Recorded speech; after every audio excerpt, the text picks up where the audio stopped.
Hello friends, स्वागत है आपका हमारे यूट्यूब चैनल आर के हिंदी कहानियों में।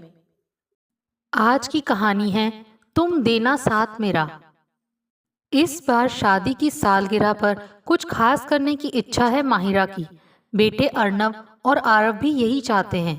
वैसे तो टीनेजर्स अपनी दुनिया में मगन रहते हैं, लेकिन इवेंट में जान डालने को दोनों तैयार हैं। 20वीं सालगिरह है।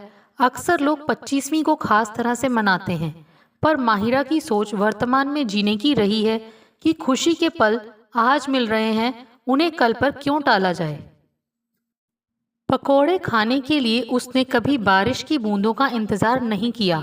जब उसका जी किया या ईशान ने फरमाइश की, उसने झट कड़ाही चढ़ा दी। दरअसल माहिरा और ईशान दोनों ही खाने के शौकीन हैं। अपने को बिग फूडी की श्रेणी में रख दोनों ही खुश होते हैं। शादी के बाद से खाने के शौक ने दोनों को एक मीठे बंधन में बांधा। ईशान को मीठा पसंद है तो माहिरा को तीखा भाता है। एक दूसरे की खुशी का ध्यान करते हुए हर भोजन में कुछ तीखा पकता तो कुछ मीठा भी बनाया जाता। दोनों तरह के व्यंजनों को पूरे स्वाद से खाया जाता। कोई नई रेसिपी पता चलती या किसी के घर कुछ नया पकवान खाकर आते तो माहिरा साथ ही उसे बनाने की विधि भी पूछ आती। इस वीकेंड यही ट्राई करूंगी, सोच वह भी खुश होती और न्यू फ्लेवर खाने को मिलेगा। सोच ईशान भी कभी किसी मराठी दोस्त की पत्नी से पूरन पोली सीखी तो कभी तमिल दोस्त की पत्नी से अड़ा। कभी बिहार का लिट्टी चोखा ट्राई किया तो कभी राजस्थान की मावा कचौरी। माहिरा, तुम सच में माहिर हो। यथा नाम तथा गुण। नई नई रेसिपीज बखूबी बना लेती हो। ईशान अक्सर अपनी पत्नी की पाक कला पर बलिहारी जाता। मेरी माँ ने सिखाया था कि आदमी के दिल का रास्ता उसके पेट से होकर जाता है, बस वही फॉलो कर रही हूँ जाने मन। माहिरा भी हंसकर कहती। पेट ही नहीं, तुमने इस फूडी के मन को भी संतुष्ट कर रखा है। ईशान के कहने पर दोनों ठहाका लगाते। स्वादों के इस मेले में घूमते फिरते इतने साल निकल गए। जाहिर है सब स्वादिष्ट खानों का शौक होगा तो उनके संग शरीर में आई कैलोरी भी अपना रंग दिखाएगी। थोड़े बड़े पेट और फैली कमर की ओर लटकते लव हैंडल्स के लिए माहिरा के पास एक बढ़िया जवाब तैयार रहता कि दो दो बच्चों की माँ हूँ। 16 साल की लड़की तो रही नहीं अब मैं। ईशान भी कब कोई ताना झेलने वालों में से होता। वह भी चुटकी लेता कि मैं भी तो दो दो बच्चों का बाप हूँ, मेरी तो उनको नजर क्यों लगाती हो। इस लजीज मस्ती में विघ्न तब पड़ा जब पिछले साल एक शाम ऑफिस से लौटकर ईशान ने बताया कि आज कंपनी की तरफ से हेल्थ कैंप लगा था। थोड़ा ज्यादा हो गया है वेट, 115 किलोग्राम आया। झेपते हुए ईशान बोला। क्या? माहिरा की छोटी सी चीख निकल गई। थोड़ा ज्यादा वेट? 115 किलोग्राम को तुम थोड़ा ज्यादा वेट बोल रहे हो? अब मेरी समझ में आ रहा है कि आजकल तुम्हारे घुटनों में दर्द क्यों रहने लगा है। इतना वजन उठाएंगी तो भला टांगों का क्या दोष। माहिरा ने महसूस नहीं किया था कि कब वे दोनों मीडियम से लार्ज और फिर एक्स्ट्रा लार्ज साइज में तब्दील हो गए। आज ऑफिस में हुए हेल्थ कैंप की रिपोर्ट ने ईशान को परेशान कर दिया। जीभ का चटोरापन अपनी जगह है, उसकी सजा पूरे शरीर को भुगतनी पड़े यह बात ठीक नहीं। माहिरा के मन मस्तिष्क में आज केवल ईशान का बिगड़ा स्वास्थ्य चक्कर काट रहा था। डिनर पश्चात बच्चे गुड नाइट कहकर अपने कमरे में चले गए और ईशान माहिरा अपने कमरे में। माहिरा जल्दी सोने वालों में से है, लेकिन आज नींद बेडरूम में घुसने का नाम नहीं ले रही थी। उसे जागता हुआ देख शायद ईशान को एहसास हो गया कि आज माहिरा को किस बात ने परेशान किया हुआ है। उसके बालों में अपनी उंगलियां फेरते हुए बुदबुदाया। माहिरा, तुम अच्छी तरह वाकिफ हो मेरे टेस्टी खाने की आदत से। खाने में स्वादिष्ट भोजन के बिना मुझे कुछ अच्छा नहीं लगता और इसी कारण मेरा वजन बढ़ गया है।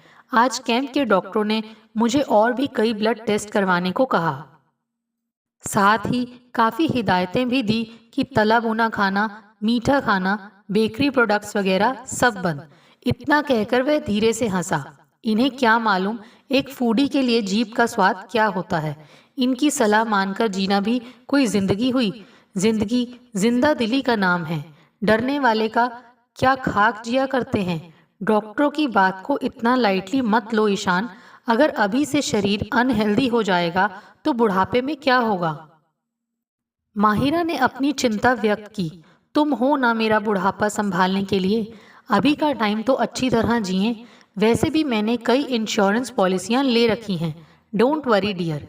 ईशान की बातों से माहिरा को समझते देर न लगी कि वह अब भी अपने स्वाद त्यागने को तैयार नहीं है। एक गुड न्यूज़ दे दूं तुम्हें। मैंने इस लॉन्ग वीकेंड के लिए कॉर्बेट नेशनल पार्क में रिजॉर्ट बुक करा लिया है। बस अब तैयारी कर लो एक छोटे से हॉलिडे की। कुछ समय के लिए माहिरा चिंतित अवश्य हो उठी थी, लेकिन ईशान की जिंदा दिली ने जिंदगी को फिर यथावत चला दिया। 2 दिनों में एक शॉर्ट वेकेशन के लिए जाना था, सो माहिरा तैयारी में जुट गई। मौसम के अनुसार सभी के कपड़े, कैमरा, दूरबीन, चार्जर, कुछ खाने पीने का सामान आदि पैक करते हुए उसने अगले 2 दिन बिताए। ईशान को उसके हाथ के बने स्नैक्स इतने भाते थे कि उसने पूरे मन से चकली, मठरी और नमक पारे बनाए। साथ ही मफिन और नट्स एंड डेट केक सूखे नाश्ते के लिए बना लिए। शनिवार की अल्प सुबह चारों अपनी गाड़ी में सवार हो निकल पड़े। हल्का फुल्का नाश्ता रास्ते में चलती कार में करते गए। जब गजरौला पहुंचे तब जाकर सबने ज्ञानी ढाबे पर पेट भरकर खाया। ढाबे के खाने की बात ही और होती है। साथ ही कड़क चाय पीकर सबकी थकान छूमंतर हो गई। पूरे 5 घंटों का सफर तय कर उनकी car Jim Corbett national park पहुंची। रामनगर में बुक किए रिजॉर्ट में पहुंचकर सब कुछ देर सुस्ताए। बच्चों, आज का प्लान है जीप सफारी। शाम 4 बजे चलेंगे। ईशान की बात सुनकर दोनों बच्चे खुश हो उठे। बच्चों के साथ घूमने का यही आनंद है। उनका उत्साह बड़ों में भी उमंग और ऊर्जा भर देता है।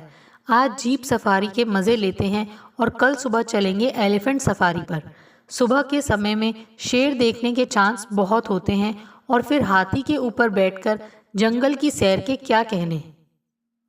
ईशान की योजना ने बच्चों को ये के नारे लगाने पर विवश कर दिया। जीप सफारी में उन सभी ने बहुत आनंद उठाया। हालांकि शेर के दर्शन नहीं हुए, पर कल सुबह हाथी की सवारी पर शेर देखने की आशा लिए चारों रिजॉर्ट लौट आए। पूरे दिन के थके हुए खाना खाकर चारों अपने अपने बिस्तर पर ढेर हो गए। कल सुबह जल्दी उठना था, सो जल्दी सोने का निर्णय पहले ही तय था।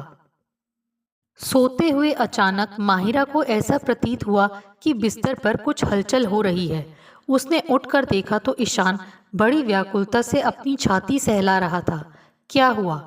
माहिरा ने पूछा। ईशान हौले से बोला, अजीब घबराहट सी हो रही है। करीब 1 घंटे से जागा हुआ हूँ। टॉयलेट भी हो आया, पर ऐसा लग रहा है जैसे छाती में गैस हिट कर रही है। कोई चूरन लाई हो क्या? ईशान की छटपटाहट देख माहिरा बेचैन हो उठी। इतनी रात गए यहाँ घर से बाहर, समय देखा तो रात के 2 बज रहे थे। बाहर का खाना खाया है, क्या पता उसी से अपच हो रही है। थोड़ा टहल कर देखो।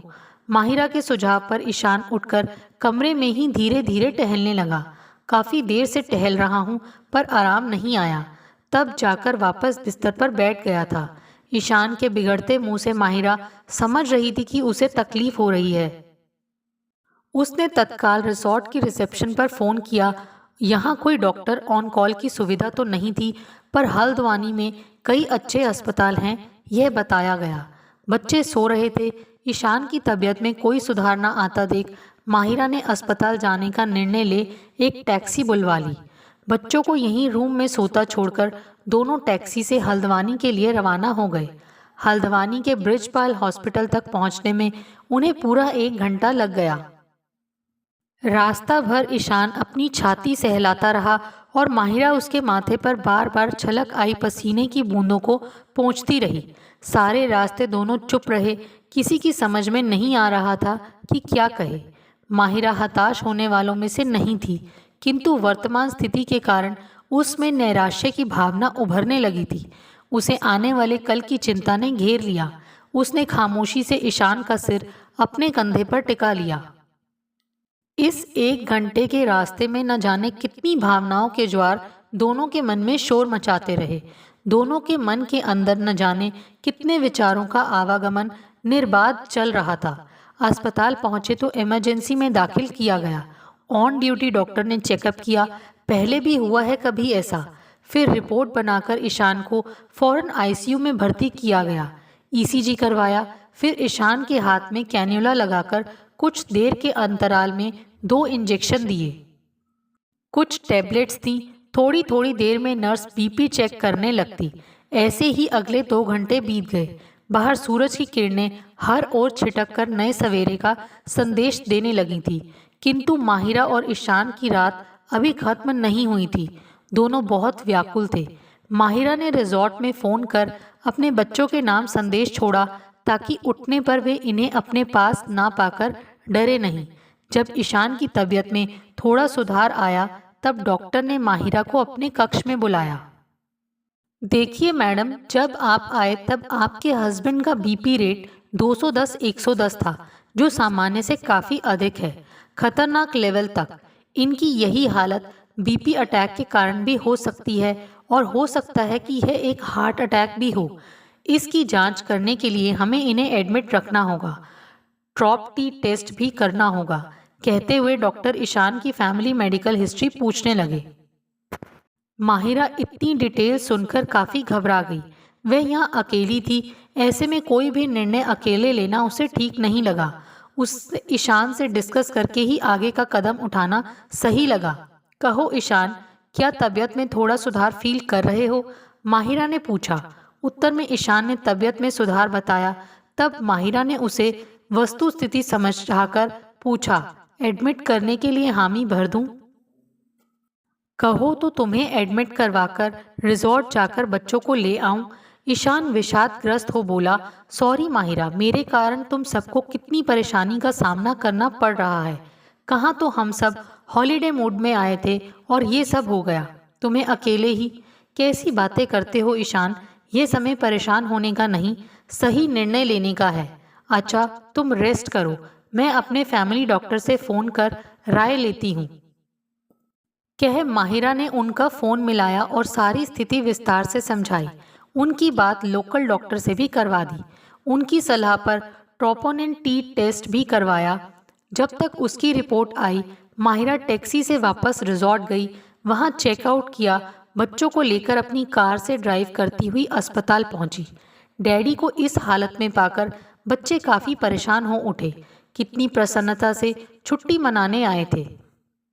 उनको खिन देखकर ईशान भी तनावग्रस्त हो गया। कुछ ही घंटों में ट्रॉप टी टेस्ट भी रिपोर्ट आ गई। शुक्र है कि रिपोर्ट नेगेटिव आई। इसका सीधा तात्पर्य था कि ईशान को बीपी का अटैक आया था, हार्ट अटैक नहीं।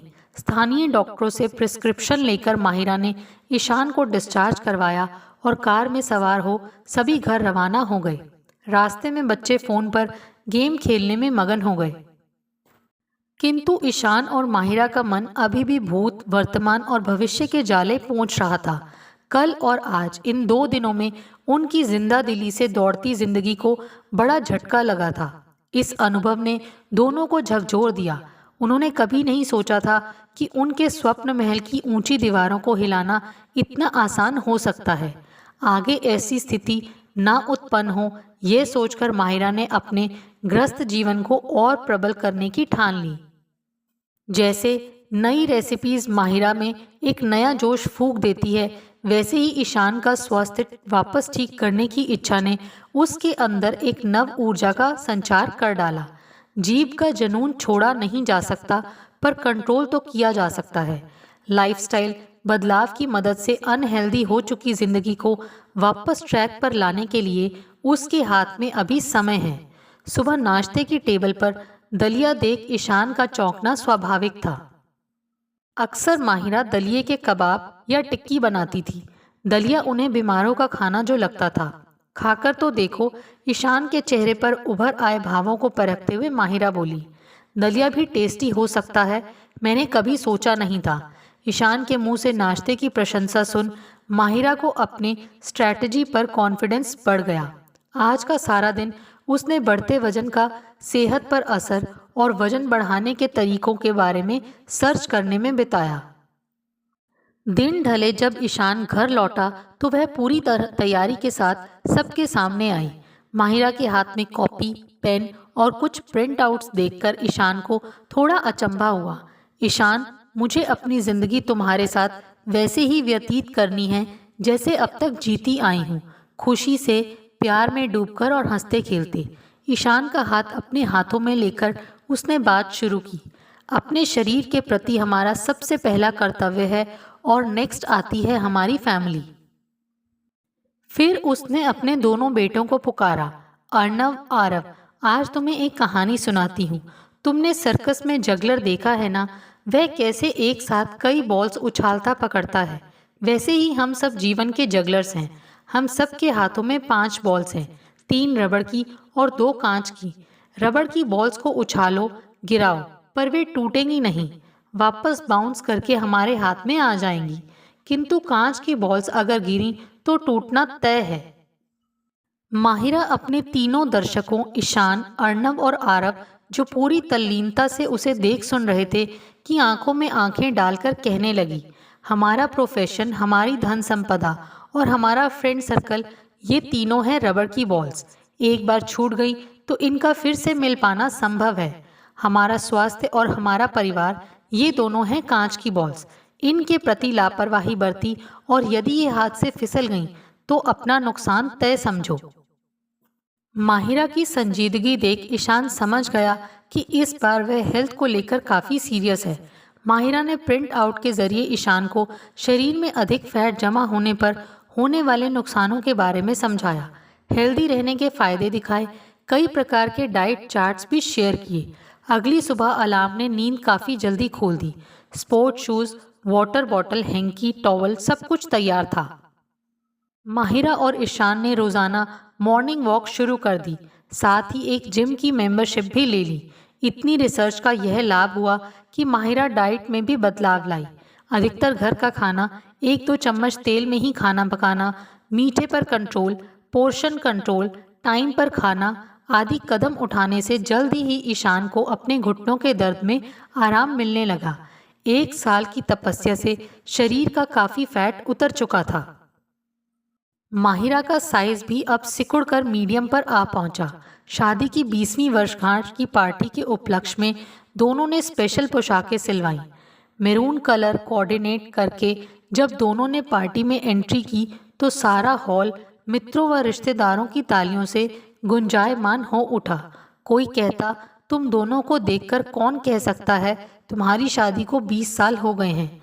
तो कोई कहता, वाह कितने यंग और फ्रेश लग रहे हो, जैसे नया शादीशुदा जोड़ा। प्रशंसा और कॉम्प्लीमेंट्स की बरसात में भीगते हुए दोनों स्टेज की ओर बढ़े। सबके जवाब में ईशान कहने लगा, इसका श्रेय सिर्फ और सिर्फ माहिरा को जाता है। इसके संकल्प और मेहनत का परिणाम है कि इसने मेरा बुढ़ापा कई साल पीछे धकेल दिया है और इसी खुशी में आज मैं और माहिरा एक कपल डांस करेंगे। चलाओ मेरी रिक्वेस्ट का गाना। शर्माती हुई माहिरा को बाहों में ले ईशान डांस फ्लोर पर जा पहुंचा। पीछे से गाना बज उठा, जब कोई बात बिगड़ जाए, जब कोई मुश्किल पड़ जाए, तुम देना साथ मेरा, ओ हम नवाज। आपको हमारी ये कहानी कैसी लगी, प्लीज़ कमेंट करके ज़रूर बताइए। अगर आप इस चैनल पर नए हैं तो इसे सब्सक्राइब करें और शेयर करें। Thank you.